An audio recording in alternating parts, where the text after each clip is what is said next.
Вчера я приняла участие. Кеше парламент палаталарының бірлескен отырысына қатысып, мемлекет басшысының Қазақстан халқына жолдауын тыңдадық. Бұл жолғы парламенттің бірлескен отырысына әр аймақтың өкілдері шақырылғанына қуаныштымыз.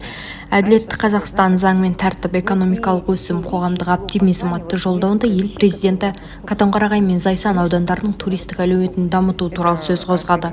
Яғни аталған аудандарда алдағы жылдары сапасы жоғары жол инфрақұрылымы бар әуе бекеттері мен әуежайлар салынатын болады. Туризмнің дамуы арқылы жұмыс орындары ашылып, Шығыс Қазақстанның дамуына жаңа серпін берер анық. Сондай-ақ ұлт саулығын нығайту үшін кешенді шараларды қолға алып, мемлекеттік медициналық ақпарат жүйесін құруға тапсырма берілді. Ол жүйе арқылы халыққа медициналық көмек қолжетімді бола түседі деп ойлаймын.